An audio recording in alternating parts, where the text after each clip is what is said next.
sejam todos muito bem-vindos em imagem e som em mais uma edição do Coliseu da Guardiã, para toda a região do Grande ABC e também para o mundo aqui na Guardiã da Notícia. Para você que deseja rever essas e outras notícias, acompanhe também pela nossa plataforma digital, também pela nossa página no Facebook ou pelo Instagram, que é _Guardiã da Notícia. Como vocês sabem, a gente vem recebendo candidatos e candidatas que pretendem representar o nosso estado de São Paulo, tanto no Congresso Federal, como também na Assembleia Legislativa do Estado de São Paulo. E hoje eu recebo ela, que é advogada, reside aqui no estado de São Paulo, é candidata a deputada federal pelo partido União Brasil. Seja muito bem-vinda, Rosângela Moro. Obrigada, Gabriele. É um prazer enorme estar aqui em Santo André e na Rádio Guardiã da Notícia. Eu quero cumprimentar os nossos ouvintes e agradecer pelo espaço de estar aqui conversando com você. Bom, a gente já começa falando sobre a maior polêmica, acho que das últimas eleições, né? Como é que ficou definida a sua situação do domicílio eleitoral? Você reside em São Paulo. Eu resido em São Paulo desde que eu voltei dos Estados Unidos. Eu e meu marido elegemos em São Paulo para fixar a residência. Segui os trâmites e pedi a transferência para o Tribunal Regional Eleitoral. E provei documentalmente e eu não fui impugnada, tá? Mas houve alguma pessoa entrou com um processo crime, dizendo que eu havia fraudado os documentos, o que em absoluto não aconteceu. E o tribunal finalmente reconheceu que não tinha nenhum indício de fraude e trancou o inquérito de investigação. Ou seja, então, uma vitória. Esse é um capítulo que já foi vencido, página virada. Exato. Eu sempre senti muita segurança quando eu apresentei a documentação, segui a legislação e tinha absoluta certeza que eu não esperava outra decisão do Tribunal Regional em relação a isso, que não fosse essa. Como é que ficou a escolha do partido, né? Porque o seu marido primeiro se filiou ao partido Podemos e, por um instante, acordou no União Brasil. Você também já estava afiliada no União Brasil? Vocês tomaram essa decisão em conjunto? Eu me filiei ao Podemos quando o Sérgio era, então, pré-candidato por aquele partido, porque eu queria, num primeiro momento, acompanhar e participar ativamente. Eu sempre tive muita experiência com política pública. Mas com política pública partidária, essa é a primeira vez, é meu primeiro contato. Então eu me filiei ao Podemos, que era o partido dele, para acompanhar ativamente, né, a todos os passos da pré-candidatura. No período da janela partidária, Sérgio mudou de partido e eu o segui, mudei também. Atendendo a um pedido do União Brasil, porque veja, os partidos eles têm que fazer uma leitura estratégica para formar as suas bancadas. E atendendo ao pedido do União Brasil, o Sérgio mudou de domicílio. E eu também mudei, porque o meu objetivo era ficar perto dele. E com isso, aí com relação a ele, o Tribunal Regional Eleitoral alterou a sua jurisprudência, e mesmo ele tendo os documentos para ter um título aqui, o domicílio eleitoral aqui, o tribunal acatou a impugnação, e ele voltou para o Paraná. E eu pensei, não, eu não vou voltar, eu vou ficar.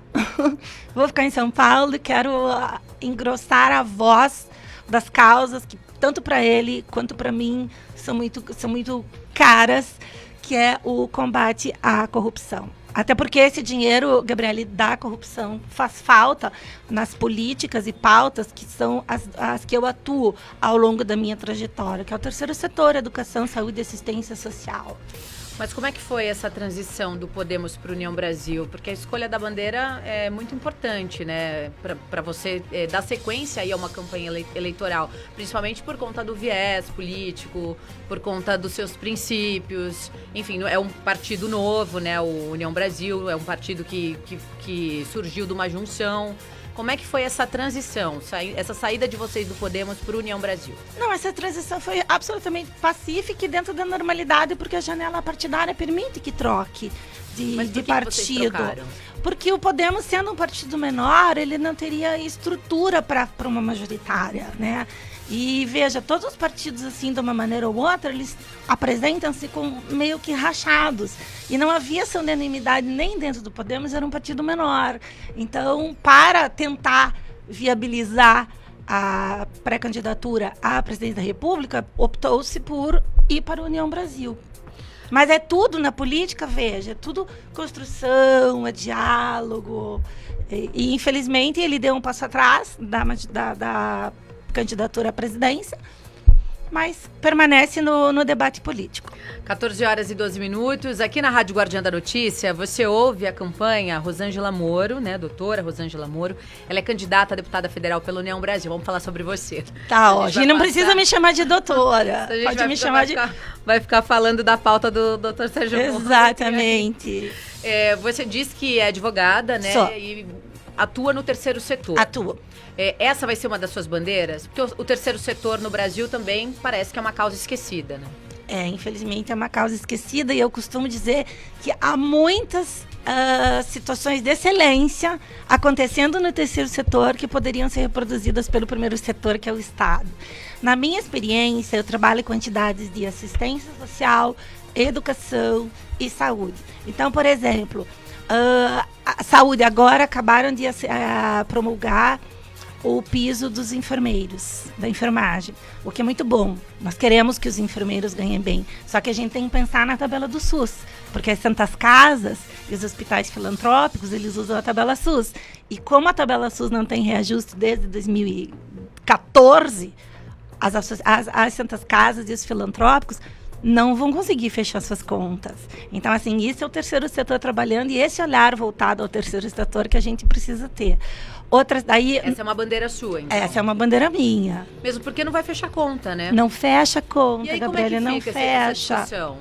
Qual a sua sugestão, então? A gente precisa, primeira coisa, ampliar, modificar, atualizar a tabela SUS e reconhecer que os hospitais na área da saúde, as santas casas, as pestalozes, as APAES que atendem nas áreas da saúde, os filantrópicos, são parceiros do Estado, tá? E a conta deles não está fechando, porque o procedimento que a tabela SUS remunera não é suficiente para pagar todo o entorno, que é o profissional, você tem os encargos, você tem os equipamentos, você tem 13º, e a conta não fecha. Então, essa é uma grande preocupação, falando daí especificamente, né, na área da saúde.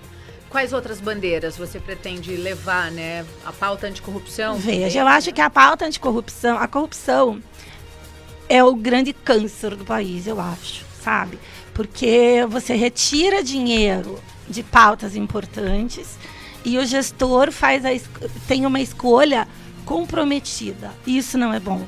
O gestor não vai escolher uma contratação em detrimento de outra, pensando no bem-estar e no resultado que vai ser colocado à disposição da população. O gestor vai fazer isso pensando qual a vantagem que ele vai ter. E isso é muito triste. Então, quando a gente vê as santas casas com dificuldades para pagar, as escolas de educação especial conveniadas que não recebem o Fundeb como deveriam receber, a gente vê pessoas que não têm, das pessoas com doenças raras e não de doenças raras, também voltadas à saúde, que os medicamentos não chegam. E agora com essa nova resolução também da ANS, né? Vai ficar afunilou ainda mais o acesso, né? Acho que o Congresso começou a movimentar ali uma votação, até onde eu estou acompanhando, não foi decidido ainda. Então, tudo isso preocupa. Então, resumindo, o dinheiro da corrupção faz muita falta. Faz muita falta, né? 50 milhões num bunker, 6 milhões desviados da Petrobras. Então, esse dinheiro precisa ser melhor utilizado. E somado a isso, as minhas pautas, com o que eu sempre trabalhei, são os terceiro setor, mas não em todos os segmentos, em que possa trabalhar e defender a todos, porque as demandas das associações e fundações são as mesmas, mas pela minha experiência profissional, com pessoas com doenças raras e pessoas com deficiência, tá? E o que eu não posso deixar de lado também, e veja que está tudo muito interligado, é a pauta das mulheres, tá? Até porque se eu faço um recorte na pauta das mulheres, das pessoas com doenças raras, quem abre mão dos seus empregos é a mulher. 78%, Gabriele, das famílias são as mães, as mulheres, que abrem mão dos seus trabalhos para ficar 24 horas dos seus dias cuidando do doente. E fazem isso com muito amor, eu reconheço, mas essa mãe, ela também precisa de cuidado. Então, a gente precisa pensar nesses casos em saúde interligado com assistência, interligado no cuidado dessa mãe, interligado no acolhimento dessa mãe, interligado em capacitação para um trabalho, e inserção dentro do possível dela no mercado de trabalho. Então veja que essas pautas, elas são todas interligadas. E a saúde, né? E a saúde, mais uma vez. Você falou sobre a importância da mulher, né? Mas eu queria que você falasse um pouquinho sobre a mulher na política. A gente ainda no Brasil vê que não é uma realidade a mulher na política. Por mais que nós tenhamos aí representantes, tanto no Congresso Nacional, como na Assembleia Legislativa aqui do Estado. Mas se você entra, por exemplo, num gabinete, numa Câmara ou numa secretaria, você vê que as mulheres ainda são a minoria. O que precisa ser feito, né, para isso mudar? Gabriela, você está absolutamente certa. Eu estava vendo uma pesquisa que uma entidade fez consultando dados do Tribunal Superior Eleitoral e vai levar 144 anos para que nós, mulheres, alcancemos a igualdade numérica de cadeiras na política. Isso é muito triste. Eu acho que a visão da mulher, né? Nós somos verdadeiras equilibristas, cuidamos de casa, saúde, filho, nos capacitamos, trabalhamos, geramos emprego, ou não, ou nos dedicamos ao lar. Mas ninguém mais duvida e discute que nós não somos capazes. Né? Veja aqui até o teu exemplo, eu queria até te felicitar pelo teu exemplo. Veja como você administra aqui a Rádio Guardiã com muita expertise, com muita sabedoria, está sendo muito feliz na condução aqui do seu trabalho. Então, são dados que a gente não pode mais aceitar. 144 anos? 144 anos para que a gente possa alcançar a igualdade numérica na política. E no mercado de trabalho também. E no mercado de trabalho também. E quando alcançamos posições no mercado de trabalho, a nossa remuneração é menor. O que justifica a nossa remuneração ser menor? Né? Não justifica. Nada justifica. Especial Eleições 2022, 14 horas e 19 minutos. Rosângela Moro, candidata a deputada federal pela União Brasil. O que te fez, né, decidir, então, a disputar a eleição? Por que você é candidata? Eu adoro responder essa pergunta. Então, primeiro, como eu te falei, eu sempre trabalhei com política pública. E nesse último ano, até o revés da Operação Lava Jato, vendo muita injustiça, eu vejo muita impunidade, eu vejo a lei não é para todo mundo, a lei para umas pessoas funciona de uma maneira, para outras pessoas funciona de outra maneira. Eu vejo o sistema se revoltando e querendo punir as pessoas, a exemplo de Sérgio Moro, a exemplo do Deltan Dallagnol e tantas outras pessoas que trabalharam na Operação Lava Jato, e o sistema meio que intimidando as autoridades. Olha, não investigue quem é poderoso. Olhe, não abra a caixa de Pandora aqui nesse setor da administração que tem corrupção, porque daí vai ser retaliado. Isso é muito injusto. Isso é muito injusto, sabe? O brasileiro merece ter um governo mais atento com as casas sociais, sem corrupção. O brasileiro quer ter comida no fim do dia na sua mesa, quer cuidar dos seus filhos, quer escola de educação para os seus filhos, quer saúde, quer tudo. E o brasileiro não está tendo muito dessas coisas. Nossa situação no país hoje, econômica, está muito triste. Então, o que eu somei? Eu potencializei tudo isso. Olha, experiência com política pública eu já tenho. Vivi de dentro da minha casa a maior operação anticorrupção que aconteceu na história do país e quem dirá do mundo, que é a Operação Lava Jato.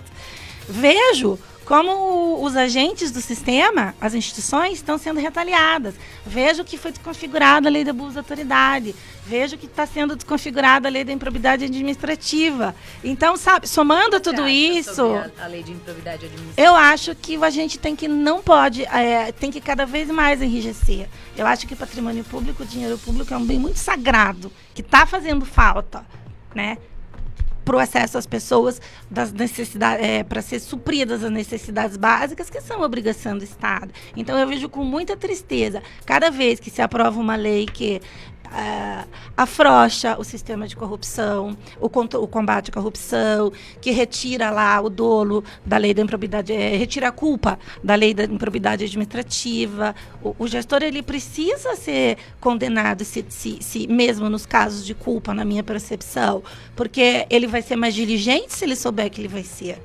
Quando você tem uma empresa privada sua, você contrata os seus melhores funcionários, você fiscaliza, você vê o que está acontecendo, porque justamente por negligência, uma imperícia tua, você não sofra nenhuma consequência. Então a gente não pode ver isso acontecer com a lei da improbidade administrativa. Vejo com tristeza a revogação da prisão após a condenação em segunda instância. Vejo com tristeza que não tem medicamento. Vejo com tristeza que a lei da política nacional das pessoas com doenças raras é uma mera portaria do ano de 2014. Não tem um ato legislativo para implementar uma política pública para essas pessoas. Vejo na questão das pessoas com deficiência que a lei brasileira da inclusão demora muito ainda para ser efetiva. Vejo com tristeza que as pessoas com deficiência ainda, em que pese tenha já tido uma ADI no Supremo Tribunal Federal, que eu tive a grata satisfação de participar e defender uma das entidades de caráter nacional. Vejo com tristeza que na prática há escolas que recusam essas crianças. Vejo com tristeza que na prática a escola que embute uma cobrança extraordinária em razão da deficiência. Então, é muita injustiça para você ver. Então, somada a todas essas injustiças, eu acho que eu estou pronta e dei esse passo.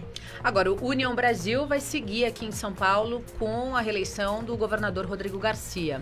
Qual a sua avaliação em relação a isso? Em relação ao Rodrigo Garcia, eu acho que o Rodrigo... Eu tenho uma certa simpatia com o governador Rodrigo Garcia.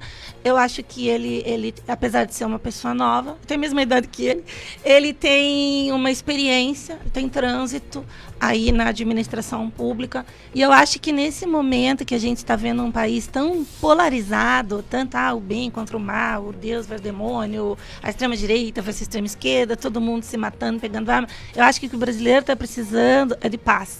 Eu acho que o brasileiro está precisando de alguém que dialogue, de alguém que escute, de alguém de centro, porque nesse rumo, seja para um extremo da direita ou para um extremo da esquerda, eu não vejo que o país vai chegar num lugar bom. Então fiquei feliz com a coligação com a União Brasil do Rodrigo Garcia. E você está animada aí com o seu partido, né? Acredita aí que vamos ter mais mulheres na política? Agora no dia 15 começa já de fato a eleição, vocês podem começar a ir para a rua para pedir voto. Você já tem o planejamento, já tem estratégia da sua campanha montada? Já tenho a minha campanha montada, só aguardando o grande dia, que é para a gente dar o start, né? Como eu falei, a minha decisão de me colocar como pré-candidata foi recente. Não passa de 50 dias. Foi depois do episódio do Moro ter sido negado. Eu já tinha tido convites. Até na minha região de origem, para sair candidata. Mas eu sempre concluí, não, eu consigo contribuir com a sociedade fazendo política pública através das associações, né? Claro que a gente consegue. Por algum momento de acontecer a mesma coisa com o seu domicílio? Não, porque eu tinha absoluta certeza, eu não fraudei documento. O domicílio eleitoral para fins eleitorais, ele é muito amplo, não quer dizer só você morar. E eu estava morando. E quantos empresários, CEOs americanos não moram em São Paulo e também não moram, num primeiro momento, num hotel, até que se ache um lugar, uma acomodação que sirva, né? Sirva assim, no seu orçamento, sirva no seu trajeto, que sirva como uma família. Então eu tinha absoluta certeza. Nunca tive, tanto que essa decisão não me pegou de surpresa, porque eu tinha certeza, não podia vir outra decisão no tribunal. Com relação a Sérgio, a gente tem que entender assim, como eu sou da formação jurídica, eu respeito, sou absolutamente democrata e respeito a decisão das instituições. Eu respeito a decisão do TRE, mas eu posso discordar, né? Porque a gente vive numa democracia e pode discordar. Eu acho que essa decisão, ela atendeu mais, por algum motivo, alguma questão política, porque Sérgio, ele é muito querido pela sociedade. Mas o Sérgio não é querido pelo sistema, porque o sistema não gosta de mudança, né? Então você veja, lembra no ano passado, quando o Congresso Nacional estava se movimentando para criar uma lei que não podia ser elegível, algumas situações? E quem que se encaixava naquela situação? Sérgio Moro. Você lembra desse episódio? Era a lei anti-Moro. Uhum. Aí aquele absurdo não aconteceu. Mas então você vai vendo que daí uma lei criada para a pessoa não poder se eleger. Um tribunal retaliando, taxando de suspeito, tentando acabar, né, com a reputação do magistrado, que era até então, há pouco tempo atrás, integrante da corte, acontecendo isso. Aí o Tribunal Regional Eleitoral, todo mundo pode, e Sérgio Moro não pode. Mas voltando, a jurisprudência do Tribunal Regional Eleitoral, domicílio, não era somente você morar. Você tem que ter algum vínculo com São Paulo. Eu, no meu caso, eu mostrei os vínculos profissionais que eu tenho com São Paulo. Mostramos o vínculo residencial. Mostramos. E no caso de Sérgio, ele tinha 2 comendas de cidadão honorário de dois municípios aqui de São Paulo, e a comenda maior dada pelo governador João Dória, logo depois que ele e o governo do estado, que então era João Dória, realizaram aquela operação de isolar os líderes da facção criminosa do PCC.